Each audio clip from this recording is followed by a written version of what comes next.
This is Harpreet Singh for Jesus News. Today's feature story is about trans leftist hate and lies.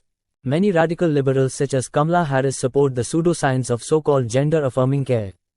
The pioneer European countries for gender-affirming care such as Finland, Sweden, Norway and the UK are now reversing their positions as the evidence has shown that these kinds of experimental medical treatments and surgeries are dangerous. Almost 30 US states and several Canadian provinces have also introduced bans on so-called gender-affirming care for youth. Many world-renowned psychologists like Jordan Peterson believe that gender-affirming care is criminal and that doctors who perform such malpractices should be imprisoned.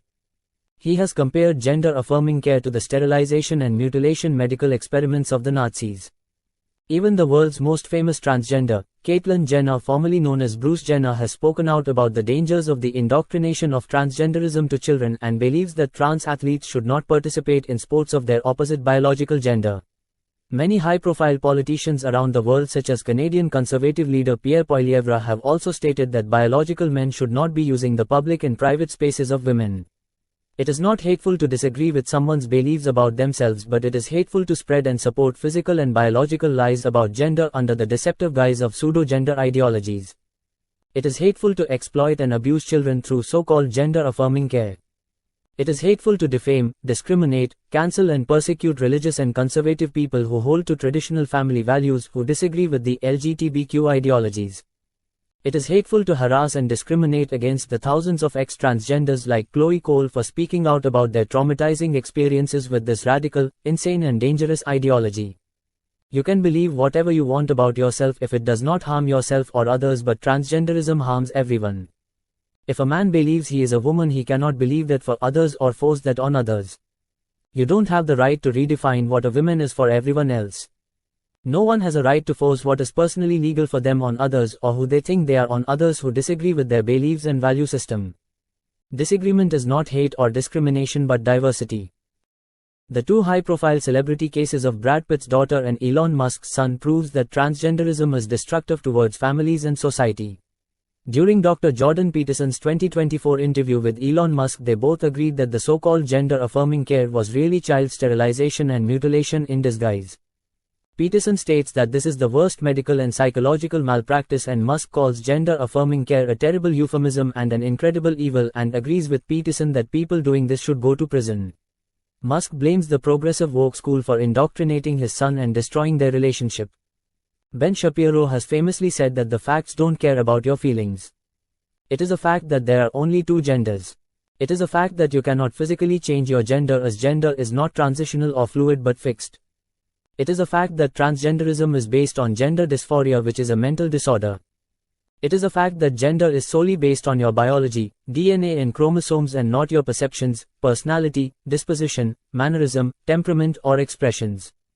It is a fact that transgenderism is not normal or healthy, as it produces negative mental health side effects based on its underlying mental disorders, which represent the highest rates of mental illnesses. It is a fact that trans activists engage in gaslighting and blackmail by blaming conservative Christians for causing trans suicides by not accepting them, when in reality it is trans activists causing this by irresponsibly normalizing and affirming the trans mental illness and not understanding that acceptance is not based on agreement but on affinity, and that Christians have been the most persecuted group in history and yet have the lowest rates of mental illnesses and suicide, which completely disproves their false allegations. It is a fact that transgenderism hurts children, families and society.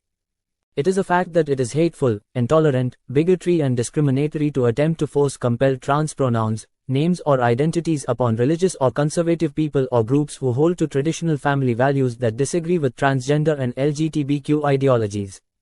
It is a fact that gender and queer theories are based on pseudo-psychology, disinformation and radical leftist wokeism. Check out ex-transgenderism activist Chloe Cole testify before US Congress on the dangers of the pseudoscience of transgender ideologies. Ms. Scanlon. Ms. Cole, you're next and you can begin. Good morning. My name is Chloe Cole and I'm a detransitioner. Another way to put that would be, I used to believe that I was born in the wrong body, and the adults in my life whom I trusted affirmed my belief, and this caused me lifelong, irreversible harm. I speak to you today as a victim of one of the biggest medical scandals in the history of the United States of America. I speak to you in the hope that you will have the courage to bring the scandal to an end and ensure that other vulnerable teenagers, children, and young adults don't go through what I went through. At the age of 12, I began to experience what my medical team would later diagnose as gender dysphoria. I was well into an early puberty, and I was very uncomfortable with the changes that were happening to my body. I was intimidated by male attention, and when I told my parents that I felt like a boy, in retrospect, all I meant was that I hated puberty, that I wanted this newfound sexual attention to go away, that I looked up to my brothers a little bit more than I did to my sisters. I came out as transgender in a letter I sent on the dining room table. My parents were immediately concerned. They felt like they needed to get outside help from medical professionals, but this proved to be a mistake. It immediately set our entire family down a path of ideologically motivated deceit and coercion. The gender specialist I was taken to see told my parents that I needed to be put on puberty-blocking drugs right away. They asked my parents a simple question: would you rather have a dead daughter or a living transgender son? The choice was enough for my parents to let their guard down, and in retrospect, I can't blame them. This is the moment that we all became victims of so-called gender-affirming care. I was fast-tracked onto puberty blockers and then testosterone. The resulting menopausal-like hot flashes made focusing on school impossible. I still get joint pains and weird pops in my back, but they were far worse when I was on the blockers. A month later, when I was 13, I had my first testosterone injection. It's caused permanent changes to my body. My voice will forever be deeper, my jawline sharper, my nose longer, my bone structure permanently masculinized, my Adam's apple more prominent, my fertility unknown. I look in the mirror sometimes and I feel like a monster. I had a double mastectomy at 15. They tested my amputated breast for cancer. And I was cancer-free, of course. I was perfectly healthy. There was nothing wrong with my still developing body or my breasts, other than that, as an insecure teenage girl, I felt awkward about it.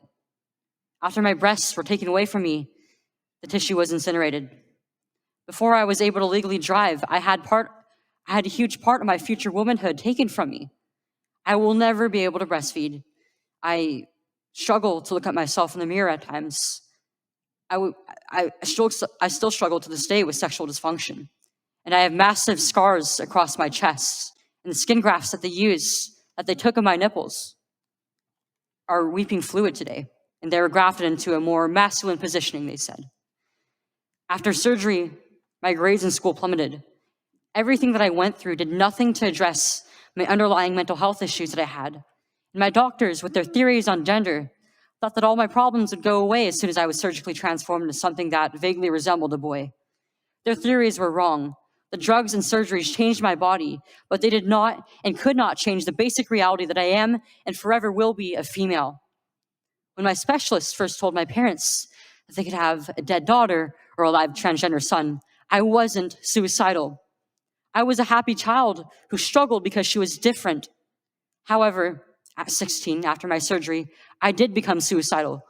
I'm doing better now, but my parents almost got the dead daughter promised to them by my doctors. My doctors had almost created the very nightmare they said they were trying to avoid. So what message do I want to bring to American teenagers and their families? I didn't need to be lied to. I needed compassion. I needed to be loved. I needed to be given therapy to help me work through my issues, not affirm to my delusion that by transforming into a boy, it would solve all my problems. We need to stop telling 12-year-olds that they were born wrong, that they are right to reject their own bodies and feel uncomfortable with their own skin.